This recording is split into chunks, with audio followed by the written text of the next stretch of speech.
आज के क्लास में हम लोग जैसे पिछले क्लास में हम लोग चर्चा कर रहे थे बीमारियों के बारे में, जिसमें हम लोग मलेरिया बीमारी के बारे में देखे थे।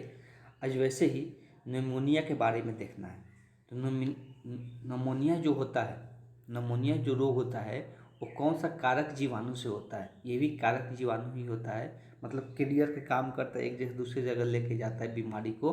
तो कौन सा कारक जीवाणु के कारण ये बीमारी होता है? तो इसमें दो नाम याद रखना है। एक है पहला यहाँ पे देख सकते हैं।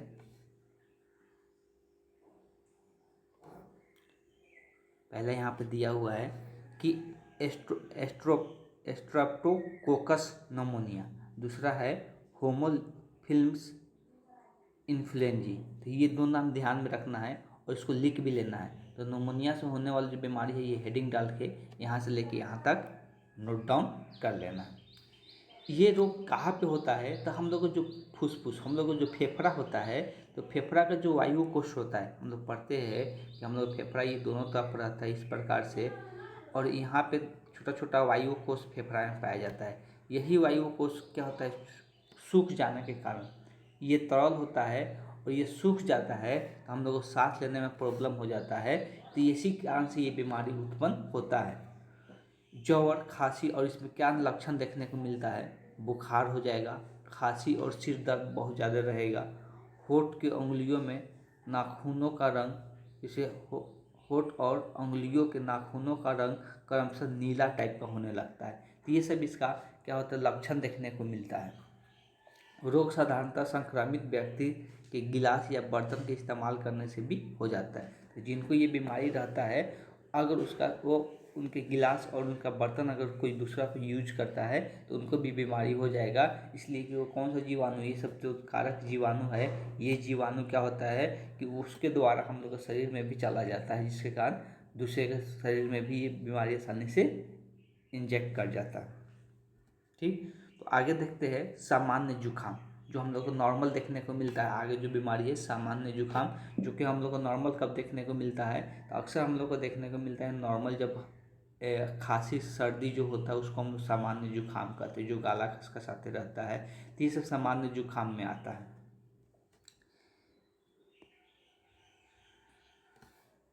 तो अगर बात करेंगे सामान्य जुखाम का, विषाणु के एक विशेष शाखा समूह है। तो ये जो बीमारी होने वाला है सामान्य जुखाम किससे होता है? ये विषाणु से होता है। सबसे पहले ये ध्यान में रखना है कि जो सामान्य जुखाम होता है किससे होता है? विषाणु से होता है, ये जीवाणु से नहीं होता है। जिसे हम लोग, ये जो विषाणु है उसका नाम क्या है? तो राइनो वायरस, इसको हम लोग क्या कहते हैं? राइनो वायरस के कारण होता है। यह मानव में ज़्यादा संक्रमण रोग फैलाता है और इस रोग के सामान्य जुखाम कहते थे। इसी को हम लोग क्या कहते हैं? सामान्य जुखाम कहते हैं, जो नाक और श्वसन पथ को संक्रमित करता है। तो यही है कि ये नाक को संक्रमित करता है, श्वसन पथ को। ये नॉर्मल हर एक को होते रहता है। तो ये ज़्यादा अभी खतरनाक भी नहीं है और ये वायरस ख़त्म भी नहीं हो रहा है। ठीक, ये ज़्यादा खतरनाक भी नहीं है, इसलिए किसी को होता भी है तो उससे कोई प्रॉब्लम नहीं होता है। इस रोग में कंठ, हार्ट और फटी आवाज़ जैसा आवाज़ आता है, सिर दर्द होता, थकावट लगेगा, और ये कितना दिनों तक रहता है? तो 3 से 7 दिनों तक रहता है। ये अगर कोई दवा खाता है तो ठीक है, नहीं भी खाता है तो ऑटोमेटिक ये रिकवर हो जाता है। संक्रमण व्यक्ति की पेन, किताबें, तो ये वायरस से जाने वाला है, उससे कोई भी आसपास भी रहेंगे तो ये बीमारी हमारे शरीर में जा सकता है। ठीक, तो ये सामान्य जुखाम में देखने को मिलता है। सामान्य जुखाम में अगर लिखने वाला बात है तो 2 पॉइंट यहाँ पर लिख सकते हो। ये जिसका विषाणु से होता है, अब विषाणु का नाम क्या है? राइनो वायरस, इसको हम लोग कहते थे। यहाँ से लेके यहाँ तक सिर्फ लिख लेना है बस। ठीक, इतना ही। कोई भी अगर बीमारी है सबसे पहले यही चीज़ टारगेट होना चाहिए कि उसका किस विषाणु से होता है, कि जीवाणु से होता है, कि प्रोटोजोआ से होता है। ये सब चीज़ें ध्यान में होना चाहिए, और उसका नाम क्या है जिससे होता है। आगे हम लोग बात करेंगे हैजा और कॉलेरा। हैजा बीमारी किस प्रकार से होता है उसको हम लोग जानेंगे। तो विब्रियो कॉलेरे ये नाम है जीवाणु का, ये भी जीवाणु से ही होता है। विब्रियो कॉलेरे, कॉलेरे,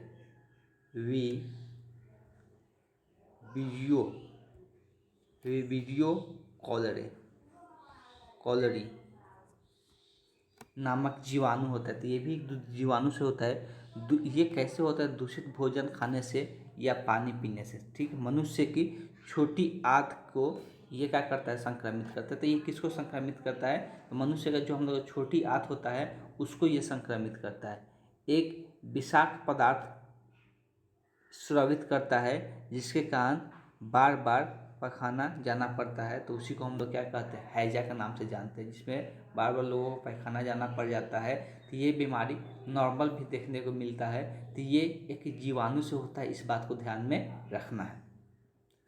ये दूषित भोजन वगैरह खाने से देखने को मिलता है या दूषित पानी पीने से होता है। ज़्यादातर बाहर के खाना खाने से भी ज़्यादा ऐसा बीमारी देखने को मिलता है। इसी को हम लोग कॉलेरा के नाम से जानते हैं। इसकी विषाणु के ही नाम पर है, तो इसके जीवाणु के ही नाम पर, जीवाणु का नाम ब्रीवियो कॉलेरी याद रखना है। इसका जीवाणु का नाम है, ये हैजा बीमारी उत्पन्न होता है।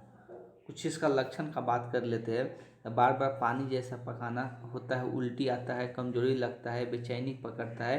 तो ये सब इसका क्या है? लक्षण है। ठीक है। आँखों के अंदर और धंसा हुआ आँख टाइप का लगता है, बहुत कम मूत्र त्याग होगा। तो ये सब इसका लक्षण देखने को मिलता है। अगर नियंत्रण का बात करते हैं, इस पर नियंत्रण किस प्रकार से होगा? अच्छा, इसमें लिखने वाला जो बात है हम भूल ही गए, इसको भी लिख लेना है कि किससे होता है। तो ये जीवाणु से होता है। किससे होता है? तो ये जीवाणु से होता है। तो इसको लिख लेना है यहाँ तक। अच्छा, यहाँ तक लिख लेते सबसे अच्छा रहेगा। तो उससे दूषित पानी पीने वगैरह से हो रहा है। इस बीमारी में ऐसा देखा जाता है कि ORS का घोल बहुत ज़्यादा पिया जाता है। ORS का घोल पिया जाता है इस बीमारी के अंदर। संभवतः इसमें 0.95 NaCl के घोल सुई भी लगाई जाती है। तो एक सुई होता है जिसमें NaCl का घोल होता है, जिसमें 0.9 पर कितना दिया है, 0.9% NaCl का घोल का एक सुई भी लगाया जाता है। रोकथाम के लिए दिया हुआ है। रोकथाम के लिए सबसे अधिक आवश्यक है कि लोग समय पर टीका लगा लेते हैं। इसका टीका भी आता है। ठीक, तो टीका भी लगवा सकते हैं।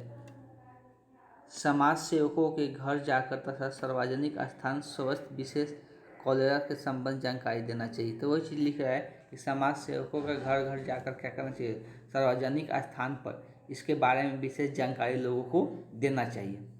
लोगों की पानी उबाल कर या ठंडा कर छान कर ढक कर रखना चाहिए। तो ये सब चीज़ें ध्यान में रखना चाहिए। उबाल के ठंडा कर ले और छान कर रखे, ढक कर रखे, ये सब चीज़ें पर ध्यान देना चाहिए।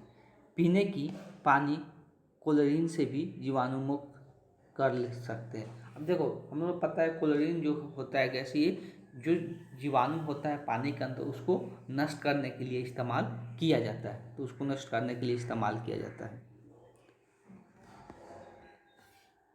आगे देखेंगे तो बीमारी फैलाने वाली मक्खियाँ, अगर कोई मक्खी है जो इस बीमारी को फैलाता है, अंदर नहीं आए, इनकी व्यवस्था करनी चाहिए कि घर वगैरह या किचन वगैरह में नहीं दिखे। या सब सामान ढक के रखना चाहिए। रोगी को पकाना उल्टी मिट्टी में अवश्य गाड़ देना चाहिए। तो जिसको हुआ है ये बीमारी, उसका पखाना हो या उसका उल्टी जो किया हुआ उसको मिट्टी में डाल देना चाहिए। इसलिए कि उस पर कोई मक्खी बैठेगा तो उससे भी दूसरे को बीमारी हो सकता है। आगे अब बीमारी का बात करेंगे। दूसरा बीमारी एंथ्रेक्स।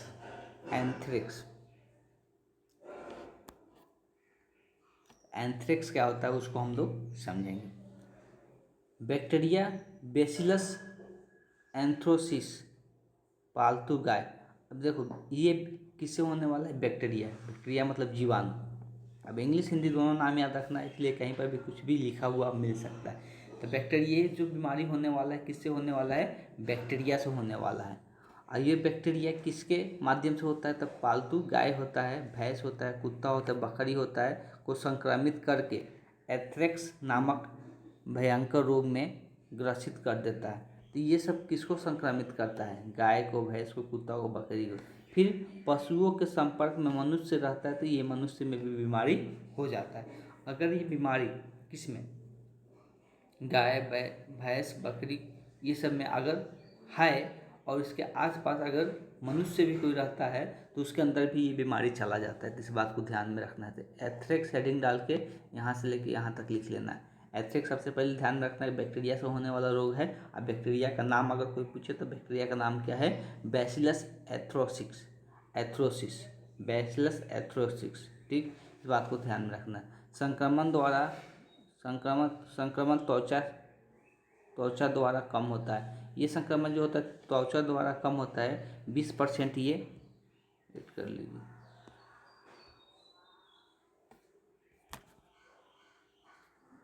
जो 20% होता है, 20% देखने को मिलता है। तो 20% किसके द्वारा होता है? तो ये 20% श्वास के द्वारा होता है, सांस लेने के द्वारा ये 20% बीमारी देखने को मिलता है।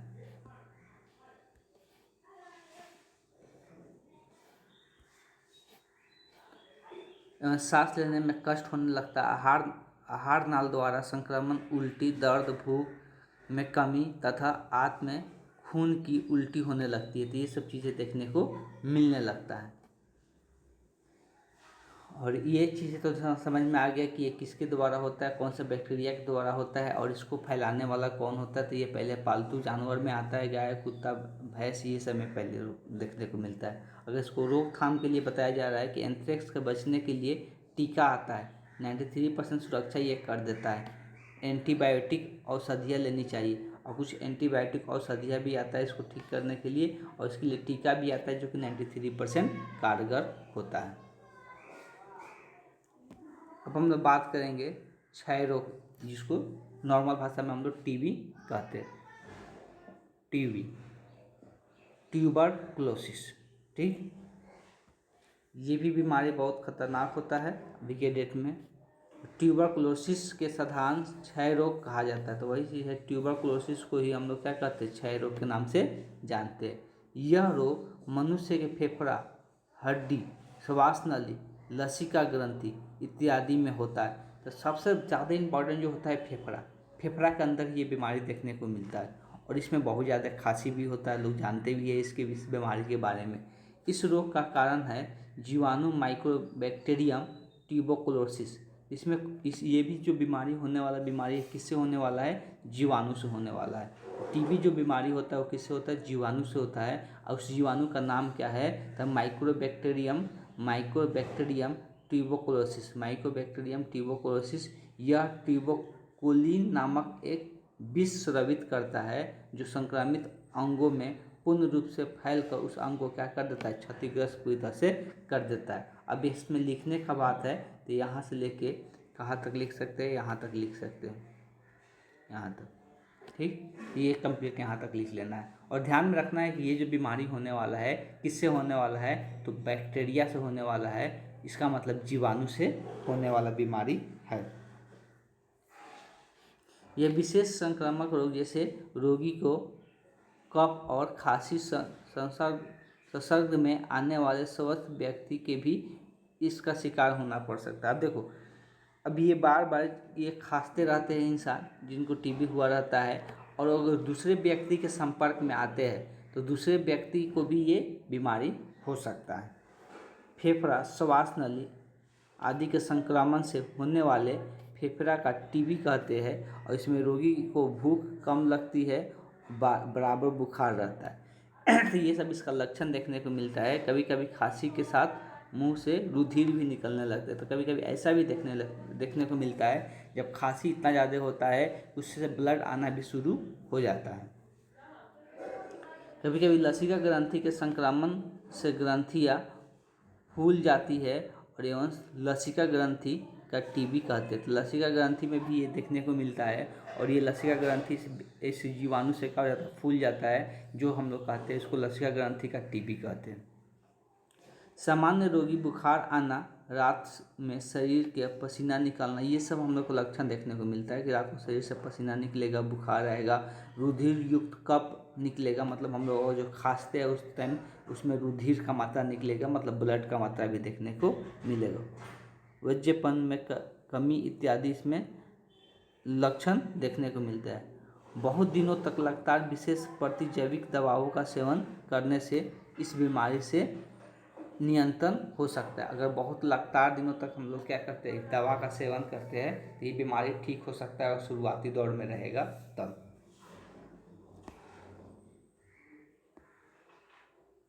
अगर रोकथाम का बात करेंगे तो इसको रोकथाम के लिए लोग क्या उपाय करते हैं, रोकथाम के लिए प्रथम कदम क्या करते हैं, इधर उधर थूकना बंद करते हैं। मान लो जिसको हुआ है उसको तो इधर उधर थूकना ही नहीं चाहिए, इसलिए वो जीवाणु हो सकता है उससे बाहर निकले और दूसरे के शरीर में प्रवेश कर जाए। परिवार में रोगी को अलग रखना चाहिए जब इस प्रकार की बीमारी हुआ है। तो प्रारंभिक अवस्था में ही शिशु को एक BCG का टीका आता है और टीका लगवाने से ये बीमारी नहीं होता है, खुराक लगाना चाहिए। खान पान पर भी नज़र रखना चाहिए ताकि परिवार में सभी सदस्यों को संतुलित आहार मिल सके और ये सब बीमारी न हो पाए। तो इसके लिए टीका आता है, आज के डेट में इसको याद में रखना है, BCG का टीका आता है, टीबी के लिए BCG का टीका आता है। ठीक, आगे हम लोग बात करेंगे, दूसरा बीमारी है डायरिया।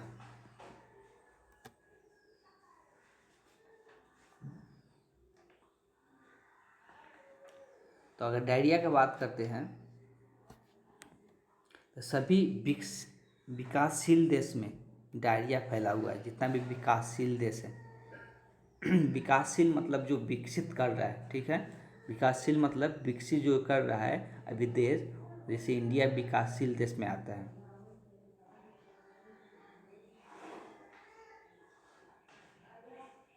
तो डायरिया फैला है, इसमें बार बार पतला दस्त होता है।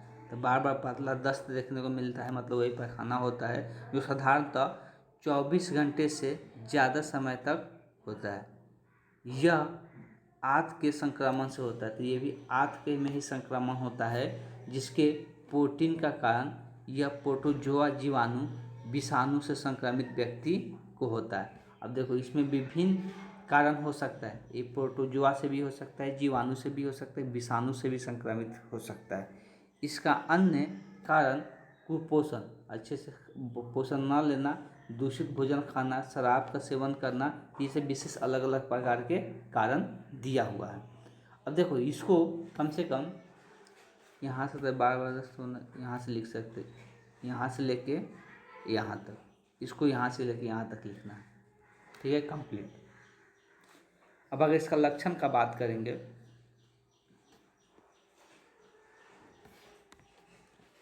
दस्त और उल्टी बार बार होता है, इसमें दस्त होगा, बार बार उल्टी होगा, वही मतलब पैखाना होना, जिससे शरीर में निर्जलीकरण हो जाता है। जिसमें शरीर में निर्जलीकरण का मतलब होता है शरीर में पानी का कमी हो जाता है, एवं रोगी प्यास का अनुभव करता है, और रोगी क्या करने लगता है, ज़्यादा उसको प्यास लगने लगता है। कुछ क्षण के पश्चात रोगी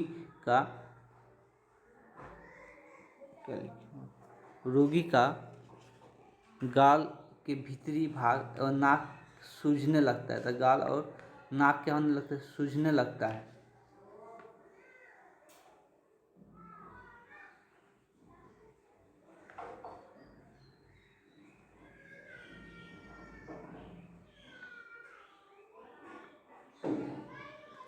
ठीक है, उसके बाद दिया हुआ है कि आँख अंदर की ओर धंसने लगता है, शरीर का वजन घटने लगता है, तो ये सब लक्षण होता है जिससे पता चलता है कि ये बीमारी हुआ है। सांस लंबी लंबी एवं तेजी से चलने लगती है, सांस लंबी लंबी होगा और तेजी से चलना शुरू कर देता है, और रोगी को बुखार एवं जोड़ों को दर्द शुरू हो जाता है। अगर नियंत्रण चाहते हैं तो नियंत्रण के लिए रोगी को पूर्णतः विश्राम करना चाहिए। तो इस केस में रोगी को पूरी तरह से विश्राम करना चाहिए।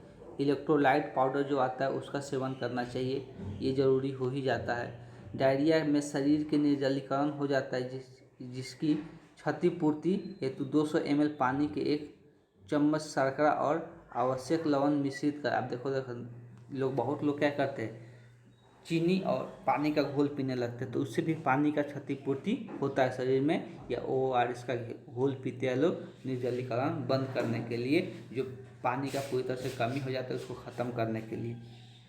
एंटी माइक्रोबियल दवा का सेवन करना चाहिए, तो दवा भी आता है उसका सेवन कर सकते हैं। कच्चे केला को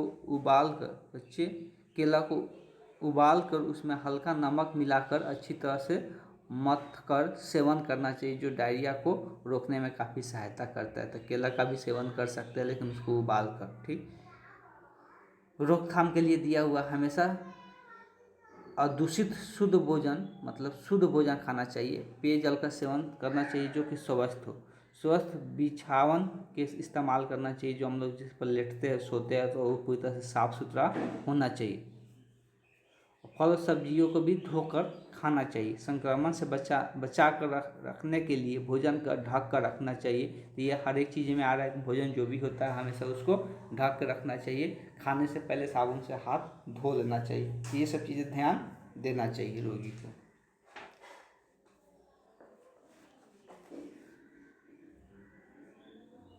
आगे जो बीमारी है टाइफाइड, ये भी बहुत नाम सुनने को मिलता है, बहुत लोगों को होता भी है।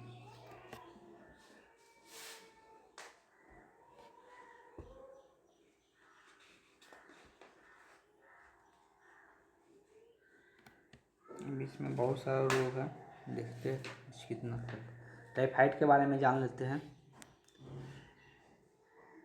सबसे पहले टाइफाइड जो होता है, टाइफाइड एक संक्रामक रोग है, मतलब एक से दूसरे में जा सकता है। एक को किसी को हुआ है तो उससे दूसरा में जा सकता है, जो सल्मोनेला टाइफी नामक जीवाणु के कारण होता है। अब देखो, ये जो टाइफाइड रोग होता है ये किसके कारण होता है? जीवाणु के कारण होता है। इस बात को ध्यान में रखना है।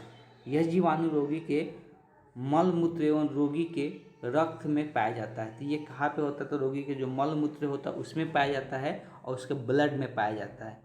घरेलू मक्खी रोगी के मल मूत्र या भोज्य पदार्थ या पेय पदार्थों को बैठ जाता है, और वो मक्खी क्या करता है? वही मक्खी दूषित चीज़ों को लेकर आता है, जो बीमारी होता है जिस जीवाणु से होता है उस जीवाणु को लेकर आता है, और वही जीवाणु छोड़ देता है हम लोग भोजन में या किसी चीज़ में, तो उसके द्वारा हम लोग खा लेते हैं, जिसके कारण दूसरे के शरीर में भी चला जाता है, जिस कारण ये बीमारी देखने को मिलता है। तो इसको अगर लिखना चाहते तो यहाँ से लेकर पहले यहाँ तक नोट डाउन कर लेना है। भारत में देखा जाता है कि 2 लाख आदमी प्रतिवर्ष टाइफाइड रोग से पीड़ित होते हैं। लगभग 2 लाख हर एक साल देखने को मिलता है। अब बीमारी साधारणतः 1 से 15 वर्ष के बच्चों में ज़्यादा देखने को मिलता है, और उचित ढंग से उपचार नहीं किया जाए तो रोगी क्या हो सकता है? मर भी जाता है। इसमें देखा जाता है प्लेटलेट का बहुत ज़्यादा कमी आ जाता है, जो अगर सही ढंग से उपचार नहीं किया जाए तो रोगी मर भी जाता है इस बीमारी में।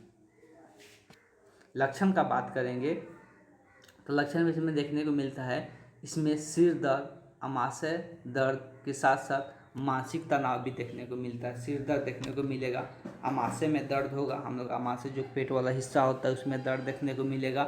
मानसिक तनाव भी होगा। सर दर्द मतलब पकड़ के रखेगा। अगर उपचार नहीं हो तो बुखार 3 से 4 सप्ताह तक रहता है। तो अगर उपचार नहीं किया जाए तो इसमें 3 से 4 सप्ताह तक बुखार रहता है। इस अवधि में बुखार क्रमिक रूप से 7 से 10 दिनों तक बढ़ते रहता है। इसके बाद रोगी को ज़्यादा बुखार हो जाता है, जैसे कि यहाँ पर दिया हुआ 103 से 104 फ़ारेनहाइट बुखार हो जाता है। इसके बाद 7 से 10 दिनों तक बुखार धीरे धीरे कम हो जाता है।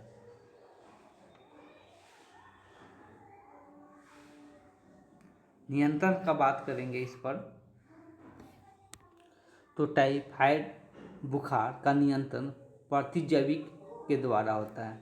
तो एंटीबायोटिक मिलता है दवा, उसके द्वारा इस पर नियंत्रित किया जाता है। 2 सप्ताह में प्रतिजैविक बुखार को कम करता है। रोगी को तरल भोजन देना चाहिए। तो इसमें बहुत दिन तक बुखार रहता है, दवा भी ज़्यादा दिन तक खाना पड़ता है। रोकथाम का तरीका दिया हुआ है, तो ऑब्वियस है कि ये भी गंदगी का कारण ही हो रहा है, दूषित भोजन खाने के कारण ही हो रहा है। सभी रोगी को व्यक्तिगत रूप से क्या होना चाहिए? सामाजिक स्तर पर साफ सुथरा रहना चाहिए। दूषित भोजन नहीं खाना चाहिए, उसको पेय पदार्थों को सादा त्याग करना चाहिए। अब देखो, जो गंदा पानी है उसको नहीं पीना चाहिए, क्योंकि संक्रामक रोग है, ये संक्रामक रोग है। ऑब्वियस है कि एक को हुआ तो दूसरे को भी हो सकता है। तो ये सब चीज़ें पर ध्यान देना चाहिए। मक्खी मच्छरों से भी ये सब होता है, तो मक्खी मच्छरों पर भी ये सब ध्यान देना चाहिए कि वो हम लोग के आसपास न रहे। टाइफाइड की सुरक्षा के लिए 2 प्रकार के टीका भी लगाया जाता है। एक TAB का टीका होता है, और एक मुंह से लेकर टीका भी लगाया जाता है। मुंह से खाने वाला भी टीका होता है। ज़्यादातर टीका क्या होता है? इंजेक्ट किया जाता है, सुई द्वारा दिया जाता है। बीमारी का पता चलने के तुरंत ही नज़दीक के चिकित्सक या मतलब हॉस्पिटलों में उपचार शुरू कर देना चाहिए। तो ऐसा करना चाहिए कि इसलिए कि इसमें लेट नहीं करना चाहिए। इसलिए अगर दवा नहीं खाएंगे तो ऑटोमेटिक लोगों की मृत्यु हो जाती है 3 से 4 सप्ताह के बाद।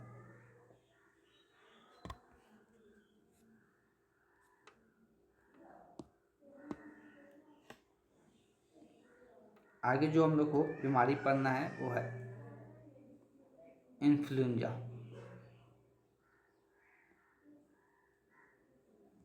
चलिए ऐसा करते हैं, तो इसको हम लोग नेक्स्ट क्लास में यहाँ से पढ़ते हैं इन्फ्लुएंजा से।